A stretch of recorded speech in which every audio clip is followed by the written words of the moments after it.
अक्सर आप फिल्म देखते हैं और उस कहानी से काफी प्रभावित होते हैं, लेकिन आप ये मानते हैं जरूरी नहीं है कि फिल्मी कहानी सच हो। हालांकि बड़े बड़े पर्दे पर दिखने वाली कहानी किसी के जीवन से भी मेल खा सकती है। बैजू रविंद्रन की कहानी किसी फिल्मी कहानी से कम नहीं है। कैसे एक आदमी एक छोटे से गांव से निकलकर एक दिन इतना बड़ा आदमी बन गया। आप सोचेंगे ये सब तो केवल फिल्मों में होता है, लेकिन बैजू रविंद्रन ने एक छोटे से गांव से निकलकर एक बड़े सपने को हकीकत में बदला है। ऑनलाइन क्लास की दुनिया में अब बैजू रविंद्रन कोई नया नाम नहीं है। हर कोई इस नाम से अब वाकिफ है।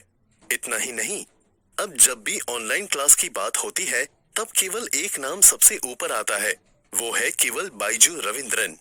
जिंदगी में बहुत से ऐसे लोग होते हैं जो केवल पैसा कमाने की चाह रखते हैं। अगर ये लोग कोई बिजनेस भी करते हैं तो केवल उनका पूरा फोकस होता है पैसे पर, और किसी तरह से उनको उस बिजनेस में ज्यादा से ज्यादा प्रॉफिट हो, इसके लिए वो हर तरकीब अपनाते हैं।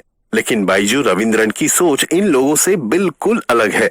दरअसल बैजू रविंद्रन ने एक ऐसे बिजनेस की शुरुआत की जो समाज को बदलने का काम करे। उनका ये जुनून बायजूस के रूप में आज सबके सामने है। एक इंजीनियर ने समाज के खातिर अपनी सोच में बदलाव किया और इंजीनियर जैसे सफल प्रोफेशन से अलग होकर एजुकेशन की दुनिया में कदम रखने का फैसला किया। बैजू रविंद्रन ने जब टीचर बनने का फैसला किया था तब ये किसी को पता नहीं था उनकी ये पहल पूरी दुनिया के लिए एक मिसाल बनकर सामने आएंगी। हालांकि इंजीनियर को छोड़ उन्होंने टीचर बनने का जो फैसला किया वो शायद उनके खून में रचा बसा था, क्योंकि उनके माता और पिता भी प्रोफेशन से टीचर थे। एक टीचर से बैजू रविंद्रन कब अरबपति बन गए ये भी किसी ने शायद ही सोचा होगा। एक टीचर ने 7 साल के अंदर अरबपति बनकर पूरी दुनिया को चौंका दिया। 1981 में इंडिया के केरल राज्य के अजीकोड गांव और कुन्नूर जिले बैजू का जन्म हुआ। उनके पिता रविंद्रन और माता का नाम शोभाना वल्ली है। बैजू के माता और पिता दोनों प्रोफेशन से टीचर थे।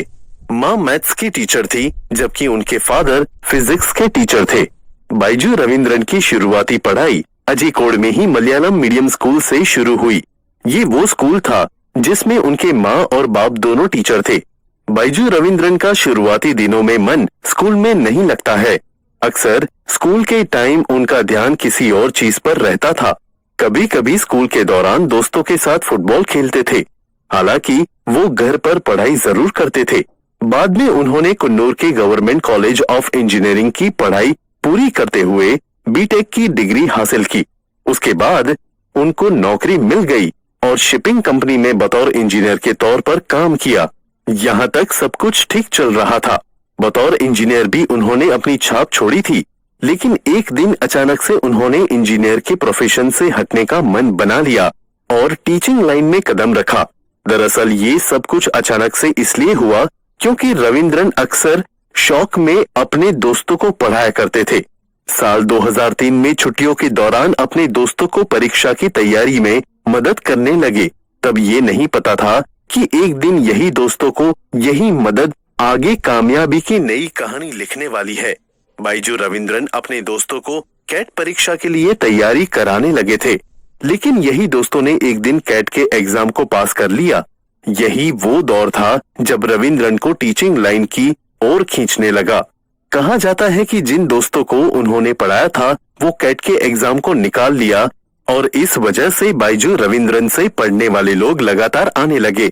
जानकारी मुताबिक इन लोगों ने कैट की परीक्षा दी और 100वीं रैंक में स्कोर लाकर सबको हैरान कर दिया। इतना ही नहीं, ये इन्होंने दोबारा एग्जाम दिया तो रिजल्ट यही आया और फिर से 100वीं रैंक मिली। इसका नतीजा ये रहा कि बैजू रविंद्रन कैट परीक्षा के लिए लोगों की पढ़ाई में मदद करना जारी रखा और नौकरी छोड़ने का बड़ा कदम उठाया। पढ़ने के लिए स्टूडेंट की भीड़ दिन ब दिन बढ़ने लगी। हालात ऐसे बनते चले गए कि बैजू रविंद्रन की स्किल की चर्चा धीरे धीरे हर जगह फैलने लगी। दोस्तों के दोस्त से लेकर हर कोई बैजू रविंद्रन से पढ़ना चाहता था। इतना ही नहीं, कुछ लोगों ने कोचिंग क्लास की स्टार्ट करने को कहा और यहीं से एक बड़े सपने को पूरा करने की पहली नींव रखी गई।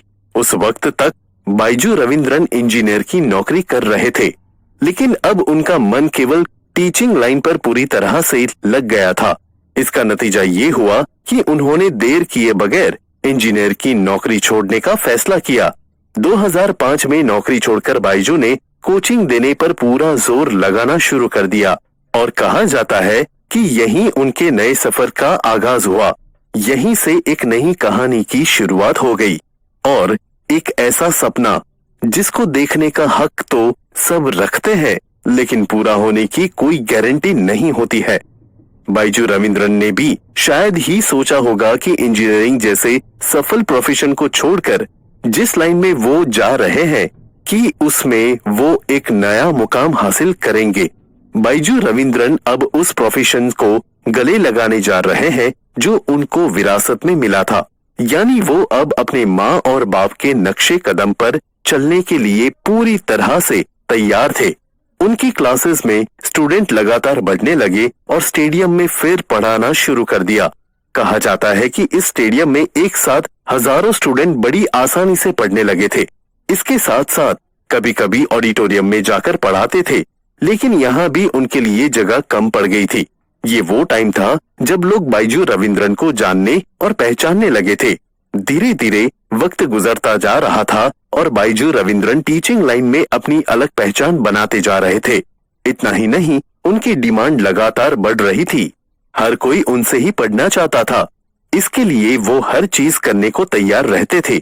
हालात तो इतने जल्दी बदल गए थे कि खुद बाइजू रविंद्रन ने भी नहीं सोचा था कि उनको लेकर स्टूडेंट में इतना ज्यादा क्रेज होगा। बाइजू रविंद्रन की डिमांड एक जगह तक नहीं रही, बल्कि अन्य शहरों में उनको बुलावा आने लगा और लोग केवल उनसे पढ़ने की चाहत रखने लगे। बाइजू रविंद्रन एक शहर से दूसरे शहर पढ़ाने के लिए जाने लगे। इसका नतीजा ये हुआ कि उनकी शोहरत एक जगह नहीं बल्कि अन्य शहरों में होने लगी। हालांकि वो सारे शहरों में पढ़ाने के लिए जा रहे थे, लेकिन इस दौरान उनको काफी मुश्किलों का सामना करना पड़ा था। वक्त के हिसाब से टीचिंग की दुनिया में उनका सिक्का पूरी तरह से जम गया और फिर बाइजू रविंद्रन ने एक क्रांतिकारी कदम उठाते हुए अपने पढ़ाने के तरीके में बड़ा बदलाव किया और तकनीकी रूप से अपने आप को और स्ट्रांग बनाया। उनकी क्लासेस में स्टूडेंट लगातार बढ़ रहे थे और अन्य शहरों से उनकी डिमांड बढ़ रही थी। इस वजह से उनके दिमाग में एक प्लान आया और इंटरनेट के सहारे उन्होंने पढ़ाने का फैसला किया। बाइजू रविंद्रन ने इंटरनेट के जरिए से एक जगह पर बैठकर हजारों स्टूडेंट को पढ़ाने का बड़ा फैसला लिया, जो बेहद सफल भी रहा।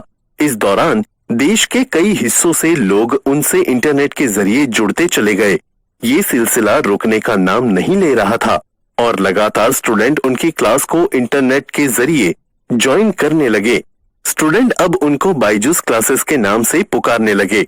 साल 2007 में बाइजूस क्लासेस को हर कोई पहचान सकता था और इंटरनेट की दुनिया में उनको सर्च किया जाने लगा। उन्होंने लोगों की सोच में बदलाव लाने की पूरी कोशिश की। कुल मिलाकर देखा जाए तो बाइजूस की कहानी किसी फिल्मी कहानी से कम नहीं है।